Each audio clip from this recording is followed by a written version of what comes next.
तमाम महाराष्ट्र प्रेमी बांधवांनो, भगिनींनो आणि मातांनो, मी मगाशी याच रस्त्याने गेलो आणि याच रस्त्याने परत आलो. यशोमतीताई मध्ये मध्ये व्यासपीठावरती शेरोशायरी ऐकायला येते. मला नेहमी लहानपणापासून शेर बघायची सवय आहे. शायरी थोडी माझ्यापासून लांब राहिली, पण एक गोष्ट मला अनुभवातून कळले आणि ती म्हणजे सुख में जो साथ देते हैं वो रिश्ते होते हैं, लेकिन दुख में जो साथ देते हैं वो फरिश्ते होते हैं. तर तुम्ही सगळे फरिश्ते आहात. राजकारण कोणत्या दिशेला चाललंय तुम्हाला माहिती आहे, पण विशेष म्हणजे मी आज यशोमती ताईसाठी मुद्दामून आलोय. याचं कारण असं की ताई 19च्या आधी आपण एकमेकाच्या विरोधात होतो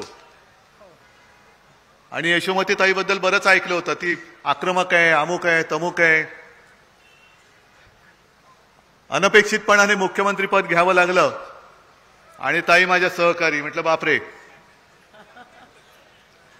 आणि तुम्ही म्हणालात ते बरोबर आहे की काळ असा विचित्र होता की अनेकदा कॅबिनेट मीटिंग सुद्धा व्हिडिओ कॉन्फरन्सने घ्यायला लागायच्या. आणि त्याच्यात ताईचं वैशिष्ट्य असं की बाकी अनेकांचे आवाज यायचेच नाही ऐकू, पण ताईचा आवाज बरोबर ऐकायला यायचा. आणि मी खरंच सांगतो, मी मुद्दा म्हणून आलो ताईसाठी, कारण खूप तळमळीने मंत्रिमंडळात काम करणारी ही माझी लाडकी ताई आहे. अमरावती म्हटलं, विदर्भ म्हटलं, ऐकायचीच नाही. जे खातं दिलं होतं महिला बाल कल्याण, अशा अनेक योजना आणत होत्या आणि करून घ्यायच्या. बरं, एक तर त्यांचं वैशिष्ट्य म्हणजे पुढे पण तुम्ही कंटिन्यू ठेवणार असेल तर मी सांगतो, ही यशोमती ताई कोणाचं ऐकत नाही, फक्त माझं ऐकते. नाही, म्हणून आधी वचन घेतलं तुमच्याकडे, तुमच्या समोर, किंवा याच्या पुढे सुद्धा बाकी सगळ्या पदं येतात आणि पदं जातात. हो, त्याच्यात काय, सत्ता येते, सत्ता जाते, सत्ता परत येणार आहे. पुढे जाते सत्ता, कोण जाऊ देते सत्तेला. त्याच्यामुळे हे सगळं चालू राहतं. पण जे आपण म्हटलं ना नातं, हे नातं फार महत्वाचं आहे.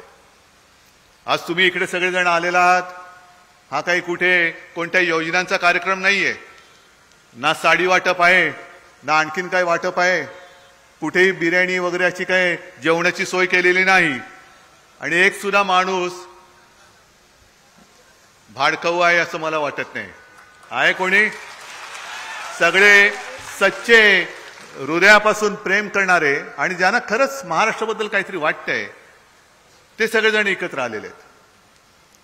यायला मला उशीर झाला, कारण सकाळी जरा पत्रकार परिषद घ्यावी लागली. त्याच्यानंतर दर्यापूरला गेलो आणि दर्यापूरला सुद्धा जे केलं तेच मी आता करतोय. बळवंतराव, यशोमतीताई, तमाम सगळे काँग्रेस राष्ट्रवादीचे कार्यकर्ते यांना मी धन्यवाद देतोय. गवई साहेब तुम्ही पण आहातच. नाही, उठू नका. कसं पक्षाचं नातं असायला पाहिजे. मी मगाशी सांगितलं की जेव्हा लोकसभेच्या जागांची वाटाघाटीची चर्चा सुरू होती, तेव्हा काँग्रेसकडनं आमच्याकडे मागणी आली, अमरावती आम्हाला पाहिजे. आता अमरावती कशी द्यायची? अनेक जण म्हणाले की तुम्हाला उद्धव साहेबांशी बोलायला पाहिजे. आम्ही गेल्या वेळेला दुर्दैवाने हारलो होतो, पण अन्यथा अमरावती आम्ही सतत जिंकत आलेलो मतदारसंघ आहे. आमच्या गोडे साहेबांचं काम आहे, अनेकांचं सुधीरचं काम आहे, बरेच आमचे कट्टर कार्यकर्ते त्यांचं काम आहे. नाही, तुम्हाला उद्धव साहेबांशी बोलायला पाहिजे. ठीक आहे. माझ्याकडे जेव्हा आलं, यशोमतीताई बोलल्या, काँग्रेसशी बोलले, मी एकच प्रश्न विचारला, जिंकाल का? आणि त्यांनी सांगितलं जिंकून दाखवतो. म्हटलं दिली अमरावती तुम्हाला. आणि त्याच्याप्रमाणे एक साधा माणूस, म्हणजे साधा असलं तरी बळवंतराव आहे ना, आणि त्याचं बळ माझ्या समोर बसलेलं आहे. हा माणूस आपण दिल्लीला पाठवला, ही तुमची ताकद आहे. म्हणजे काय पैसा होतणार, किती पैसा होतणार? अरे पैशानी रस्त्याचा माल विकला घेऊ शकतो, पण ही माणसं नाही विकली जात. माणसं नाही विकली घेऊ जाऊ शकत तुम्ही. आणि आता मग मी ज्या वेळेला विधानसभेच्या वाटाघाटीच्या वेळेला सांगितलं की मला दर्यापूर पाहिजे, आणि ताई आणि बळवंतरावांनी सांगितलं की दर्यापूर नुसती नाही, तुम्हाला जिंकून देतो. त्याच्यामुळे हा जो काही एक आता आपला एकोपा झालेला आहे हाच त्यांच्या डोळ्यामध्ये खुपतोय.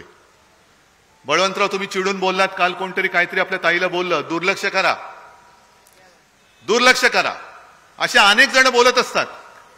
जर आपण गेलो तर अनेक जण असे बोलत असतात, फिरत असतात, बोलू द्या, लक्ष देऊ नका, कारण ही भूमी पवित्र भूमी आहे.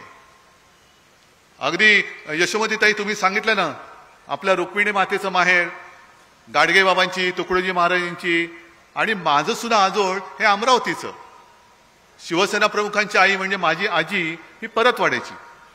त्याच्यामुळे ही जी भूमी आहे, ह्या मातीवरती संस्कार आहेत, इथे मातेचे संस्कार आहेत. ज्यांना संस्कार झालेले नाहीत ते काय बोलतील, त्यांच्यामुळे त्यांच्यासाठी आपण आपले संस्कार सोडू नका. त्यांना बोलायचे ते बोलू द्या, तुम्ही दुर्लक्ष करा. जनता जनार्दन बघून येईल त्यांना काय करायचं ते. आणि ते पाहिलं म्हणूनच गेल्या वेळेला तुम्हाला त्यांनी जिंकून दिलेलं आहे. त्याच्यामुळे तुम्ही आता त्यांच्या नादीच लागू नका. त्यांना दुसरं काय येते. चांगल्या गोष्टी बोला म्हटलं तर, जसं शिवसेना प्रमुख नेहमी सांगायचे की साधी अक्षर असतात, अक्षरांचे शब्द होतात, शब्दांच्या ओव्या पण होतात आणि शब्दांच्या शिव्या पण होतात. आपण ठरवायचं आपण काय घ्यायचं. आम्ही ओव्या घेणारी माणसं आहोत, पण याचा आता शिव्या प्रत्येक वेळेला द्याल तर इंगा दाखवणार नाही असं नाही, पण ती वेळ आमच्यावरती आणू नका. एवढंच मला त्यांना हात जोडून मला विनंती करायची. बाकी एकूण निवडणूक मी म्हटलं ना कोणत्या दिशेने चाललेली आहे. सगळं झालं, पक्ष फोडला, चिन्ह चोरलं. मी असं ऐकलं होतं की येत्या 8 तारखेला आपल्या म्हणजे शिवसेनेच्या नाव आणि चिन्हाची सुनावणी होणार होती. आणि 2 दिवस आधीच मी म्हटलं की आता बघू 8 तारखेला सुनावणी होते का बतावणी होते. झालं, पुढे गेली. काय कसला तमाशा मांडलाय, न्यायाचा तमाशा आहे, सगळा खेळ, बाजार मांडलेला आहे, बाजार. खरं म्हणजे न्यायदेवतेबद्दल आम्हाला आदर आहेच, न्यायदेवतेबद्दल आहेच. आता नवीन तिची जी काय एक मूर्ती आणली, तिच्या डोळ्यावरची पट्टी काढली. आम्हाला असं वाटतं की आता तरी त्या न्यायदेवतेला कळेल की ज्या देशात मी न्यायदेवता म्हणून बसले, माझ्या डोळ्यात देखत लोकशाही चिरडली जाते, लोकशाही तुडवली जाते, लोकशाहीचा खून होतोय. पण ही न्यायदेवता नुसती तिथे 4 भिंतीत बसलेली नाहीये. ही न्यायदेवता आता माझ्यासमोर संपूर्ण महाराष्ट्रात पसरलेली. ही न्याय करणारी, ही माझी न्यायदेवता आहे, ही माझी न्यायदेवता आहे. नाहीतर सगळी मोठी मोठी माणसं ते काय वाटेल ते बोलतील, तुम्ही नाही बोलायचं त्यांच्याबद्दल. अहो पण आम्हाला न्याय पाहिजे, न्याय पाहिजे, न्याय मागतोय आम्ही, हक्क मागतोय आम्ही, पण त्याला सुद्धा विलंब लागतोय. मग कशाला ते कलम केलेत आणि कशाला संविधान संपवण्याचा जो विषय होता गेल्या निवडणुकीत, तुम्ही सगळ्यांनी कमाल केलीत. कारण संविधान हे मारायलाच निघाले आहेत. अजून होते मी म्हणत नाही, अजूनही प्रयत्न चालू आहेत. संविधान तुम्ही मानणार नसाल, संविधानात लिहिलेल्याप्रमाणे जर तुम्ही वागणार नसाल तर उपयोग काय त्याचा. आणि म्हणून ही लढाई अजून संपलेली नाहीये. मी काल राहुलजींबरोबर होतो, पवार साहेब पण होते, सगळे आपले गवई साहेब पण होते, सगळे आपले मित्रपक्ष होते, कम्युनिस्ट पण होते. आता देवेंद्र फडणवीस जे बोलले की त्या संविधानाचा कव्हर लाल आहे, म्हणजे कोण आहोत मग आम्ही. अहो मग जेव्हा रक्तदान करतो त्याच्यामध्ये सुद्धा रक्त लालच असतं, म्हणून का सगळे नक्षलवादी आहेत, सगळे नक्षलवादी आहेत का. आणि तुम्ही जाहिराती करून स्वतःची एवढी लाल करताय, मग तुम्ही कोण आहात. काम शून्य, पण जाहिराती किती. मग त्या जाहिरातीचा पैसा जर एकत्र केला तर आणखीन एक योजना चांगल्या पद्धतीने राबवू शकला असतात. एवढ्या जाहिराती तुम्ही करताय. मग महाविकास आघाडीचं सरकार आपलं होतं, आपण कधी एवढ्या मोठमोठ्या जाहिराती केल्याचं पाहिलं तुम्ही. आम्ही हे केलं, आम्ही ते केलं, ते केलं. आता सगळीकडे शेतकरी आहेत ना. मला प्रामाणिकपणे सांगायचं की आपल्या सरकारने केलेली कर्जमुक्ती किती जणांना मिळाली होती. खरं सांगायचं, खोटं बोलायचं नाही. नक्की मिळाली होती. मग एक तरी कार्यक्रम मी यशोमतीताई तुमच्या गावातून केला होता, दिली की नाही कर्जमुक्ती, दिली की नाही कर्जमुक्ती, केला होता तमाशा.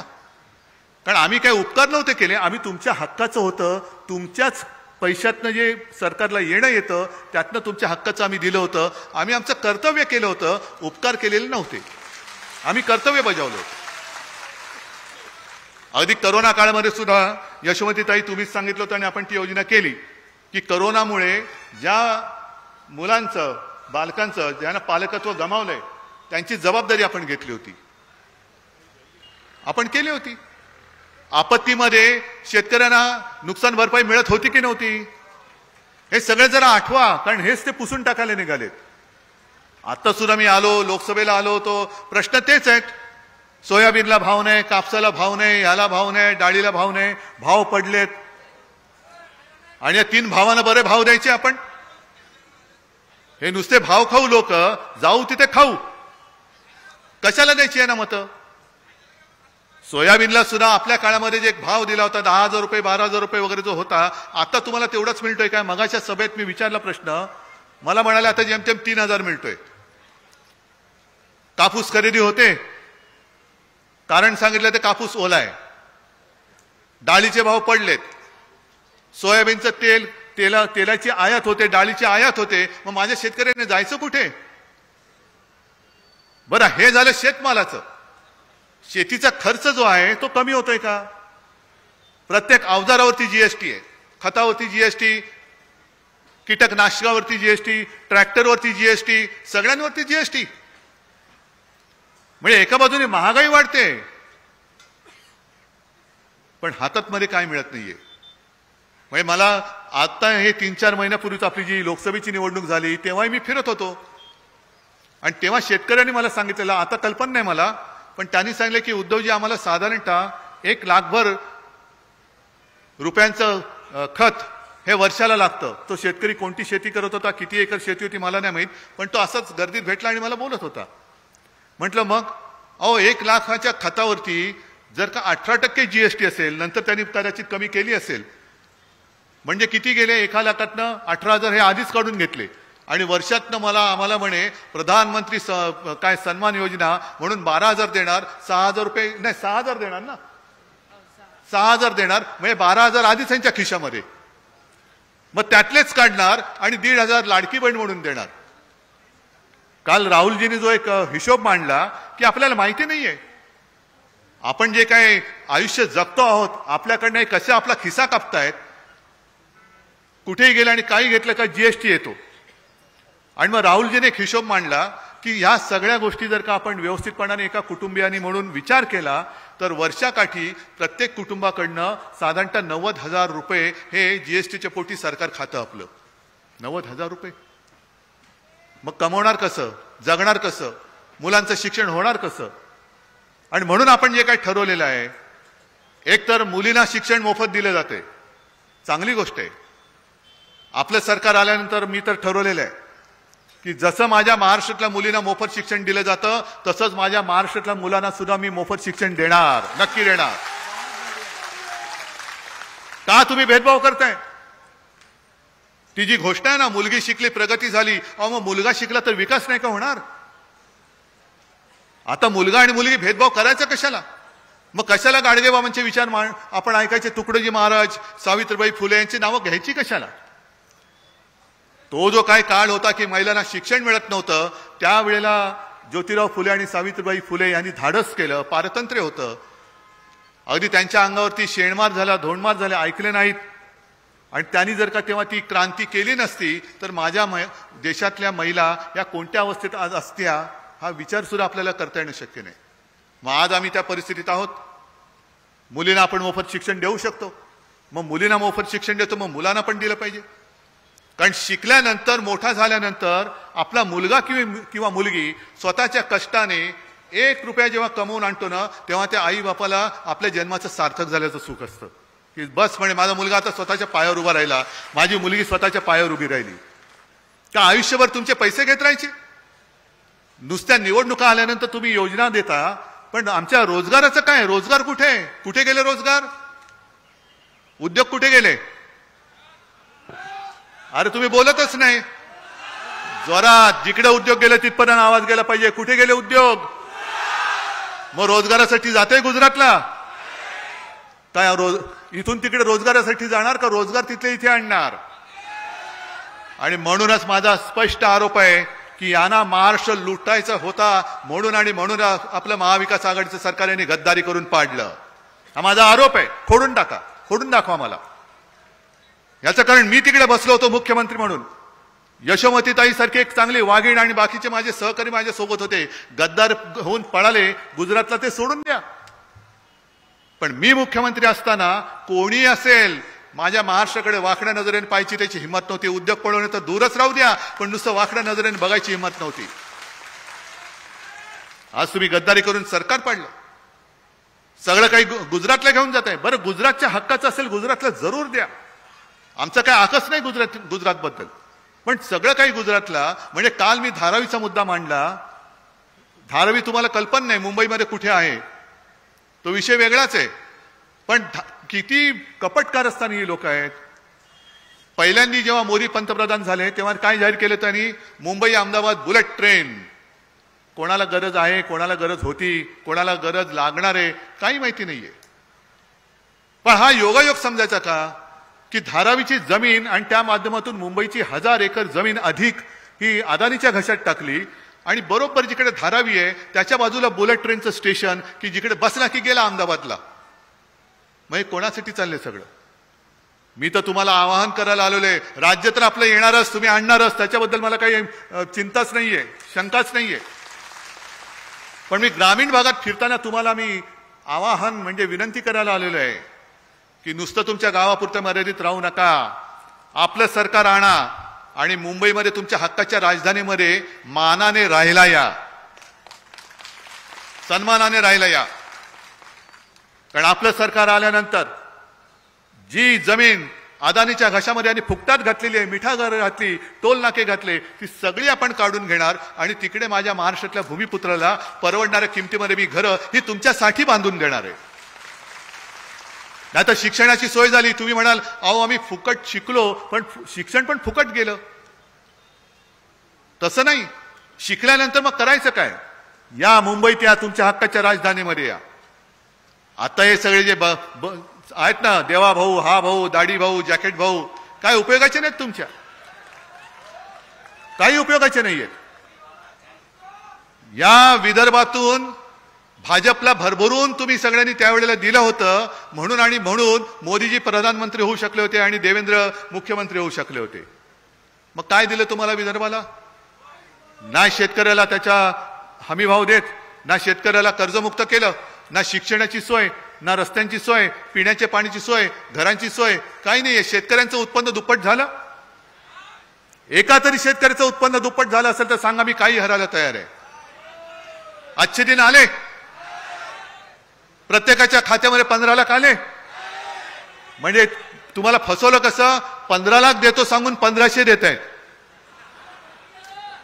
15 लाख देतो बोलले, आता फक्त 1500 देत आहे. यांना काय वाटलं माझ्या महाराष्ट्रातली जनता म्हणजे काय किडे मकोडे आहेत की काही करा. अरे एकदा फसलो, दोनदा फसलो, तिसऱ्यांदा महाराष्ट्र नव्हता फसला. महाराष्ट्राने तुमच्या फुग्यातली हवा काढली होती. दुर्दैव असं देशाचं की इतरत्र जे काय त्यांना मिळालं त्याच्यामुळे तुम्ही कसे तरी रखडत रडत खडत हे तिकडे जाऊन बसलात. काल परवाकडे ते योगी आदित्यनाथ येऊन गेले. मला आता यशोमती ताईंनी सांगितलं ते काय बोलले, हे काय योगी आहेत, त्यांच्यावरती कोणी संस्कार केले असतील मला माहिती नाहीये. नाही असू शकतं कोणाचे संस्कार कोणाला माहित. पण इकडे येऊन त्यांनी सांगितलं काय, बटेंगे तो कटेंगे. कोण कापणार तुम्हाला, कोण कापणार कोण. आम्ही सगळे एकत्र आहोत, आम्ही एकत्र आहोत. कोण कापणार, हिंमत आहे कोणाची. मी मुख्यमंत्री असताना कोणाची हिंमत होती, कारण सगळेच सोबत होते. मी जात पात धर्म बघितला नाही. माझ्या महाराष्ट्राची लेकरं म्हणून सगळ्यांना सांभाळण्याचं काम मी करण्याचा प्रयत्न केला. करू शकलो की नाही तुम्हाला माहिती. पण भीती दाखवायची सतत की बटेंगे तो कटेंगे.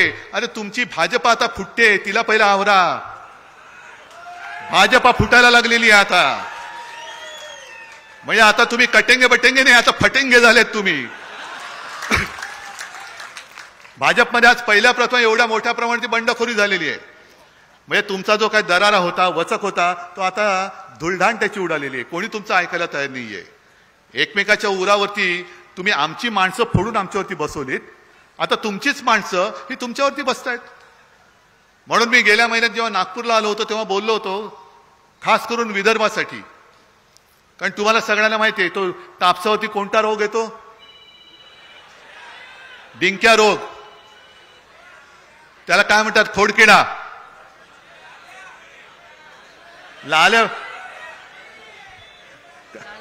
लाल्या येतो आणि खोडकिडा कशावर येतो,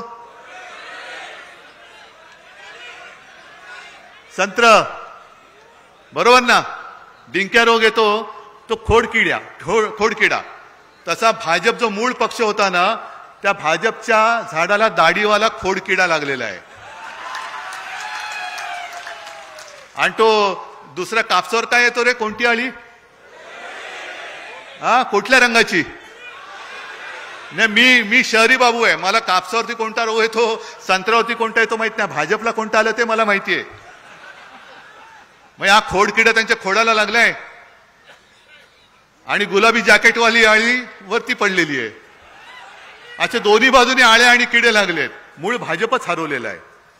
आणि म्हणून मी ठरवलंय की बाकीची वचनं आहेतच. शेतकऱ्याचं नुकसान होऊ न देता 5 जीवनावश्यक वस्तूंचे भाव आम्ही स्थिर ठेवून दाखवणार, म्हणजे दाखवणारच, नक्की दाखवणार. आणि त्याचप्रमाणे सगळ्यात महत्वाचं, हे जे असे बेताल बडबडणारी जी लोक आहेत, बिनडोक, डोकं फिरलं हे बोलणं मी शक्य बरोबर नाहीये. कारण डोकं असेल तर फिरेल, डोकंच नाही तर फिरणार काय? त्याच्यामुळे त्यांच्यावरती संस्कार करण्यासाठी मी प्रत्येक जिल्ह्यामध्ये आपल्या छत्रपती शिवाजी महाराजांचं एक मंदिर बांधून दाखवणार आहे. प्रत्येक जिल्ह्यात. तुम्हाला हवंय की नको अमरावतीकरांनो? जिल्ह्यामध्ये आपल्या दैवताचं मंदिर हवंय की नको? कारण आता बहिणीची रक्षा करणार कोणी राहिलेलं नाहीये. मी प्रत्येक सभेमध्ये हा मुद्दा घेणार आहे. हे आता तुम्ही घोषणा काय दिली? जय भवानी, जरा जोरात द्या. आता लोकसभेला त्यांनी याच 2 शब्दांवरती आक्षेप घेतला होता. म्हणजे आमचा तुम्ही संस्कार पुसायला निघालेला आहात, आमच्या दैवताला तुम्ही पुसून टाकायला निघालेला आहात. अरे एक साधा पुतळा तुम्हाला त्या राजकोटला किनाऱ्यावरती उभारता नाही आला? यांचे बरे पुतळे उभे राहतात.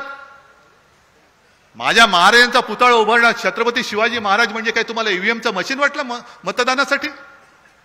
की निवडणूक आल्यानंतर पुतळा उभारायचा की सगळे लोक आम्हाला मत देतील आणि मत देऊन झाल्यानंतर 1 वर्षाच्या आत माझ्या देवाचा पुतळा पडतो. निर्लज्जपणाने सांगतायत की वाऱ्याने पुतळा पडला. वाऱ्याने पुतळा पडू शकतो? त्याच्यामध्ये सुद्धा पैसे खाल्ले या लोकांनी. म्हणजे संपूर्णपणे, म्हणजे जसं कर्नाटकच्या निवडणुकीत काँग्रेसने घोषणा दिली होती हे 40% सरकार आहे. अहो इकडे यांचं काही ठांगपत्ताच लागत नाही किती टक्क्यांनी खात आहेत. जाऊ तिथे खाऊ. महाराजांच्या पुतळ्यामध्ये सुद्धा भ्रष्टाचार करणारी ही पापी माणसं, यांच्या हातामध्ये आपला महाराष्ट्र म्हणजे तुमचं भविष्य तुम्ही देणार आहात. मी महाराजांचं मंदिर बांधणार. देवेंद्र फडणवीसांना आवडो ना आवडो, कारण त्यांनी मला आव्हान दिलं की जर हिंमत असेल तर मुंब्र्यात बांधून दाखवा. अरे मुंब्रा पण माझाच आहे, मुंब्रा पण आमचाच आहे, महाराष्ट्रामध्ये आहे.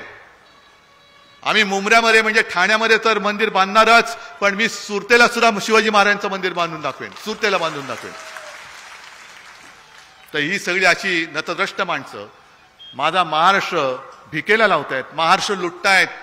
बटेंगे तो कटेंगे नाही, यांचं चाललंय हम महाराष्ट्र को लुटेंगे और दोस्तों में बांटेंगे. महाराष्ट्राला लुटायला निघालात तुम्ही, होऊन जाऊ द्या. 20 तारखेला बघतो. 20 तारखेला माझा महाराष्ट्र आहे आणि ही लुटारूंची महाराष्ट्र लुटारूंची टोळी आहे. होऊन जाऊ दे सामना. या सगळ्यांना असं काही यांचा पराभव करा की पुन्हा ही कीड, मग ती गुलाबी आळी असेल यांची राजकारणातली किंवा हा खोडकिडा असेल, हा पुन्हा महाराष्ट्रामध्ये दिसता कामा नये. पुन्हा दिसता कामा नये. वचननाम्यामध्ये आणि आपल्या महाविकास आघाडीच्या जाहीरनाम्यात बऱ्याच गोष्टी, बरीच वचनं आम्ही तुम्हाला दिलेली आहेत. आणि मी हे जबाबदारीने का बोलतोय की आपल्या सरकारने करून दाखवलेलं आहे.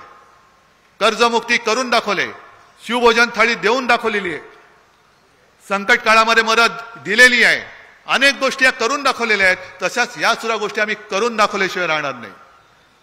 पण या हव्यात की नकोय तुम्ही ठरवायचे. या एवढ्या सगळ्या गोष्टी आम्ही द्यायचं, आम्ही तुम्हाला वचन देतोय. पण तुमच्याकडनं मला एकच वचन पाहिजे, कारण त्याच्याशिवाय ही या गोष्टीचं आम्ही पूर्ण करू शकणार नाही. तुम्ही सगळ्यांनी सांगितलं पाहिजे की आमचं सगळ्यांचं मत हे महाविकास आघाडीला आहे. यशोमती ताई गेल्या वेळेला तुम्ही निवडून आला होतात, त्याच्या किमान दुप्पट संख्येने मताधिक्याने यावेळेला तुम्ही निवडून आलं पाहिजे, किमान दुप्पट. आणि मग या अमरावतीमध्ये बिन संस्काराची माणसं जी फिरतायत, यांना अमरावतीमध्ये संस्कारी माणसांच्या समोर फिरताना तोंड लपवण्याची वेळ आली पाहिजे. आणि तरच आपण या सगळ्या साधू संतांची नावं घ्यायला लायक आहोत असंच मी म्हणेन. आणि मला खात्री आहे ज्या वेळेला एवढी सगळी लोक कोणतेही यांना आमिष न दाखवता उशीर झाला तरी बसतायत, याचा अर्थ यशोमतीताई हे सगळे ठरवून आलेले आहेत, हे सगळे ठरवून आलेत. आणि तुम्ही काळजी करू नका, गाफील राहायचं नाही, गाफील राहू नका, पण काळजी घ्या. आणि यशोमतीताई जोपर्यंत विजयाचं सर्टिफिकेट हातात येत नाही तोपर्यंत कोणी आराम करायचा नाही. मग ठरलं आपलं, जिंकून देणार माझ्या ताईला. चला, धन्यवाद सगळ्यांना. जय हिंद, जय महाराष्ट्र. आदरणीय साहेब, खूप खूप धन्यवाद.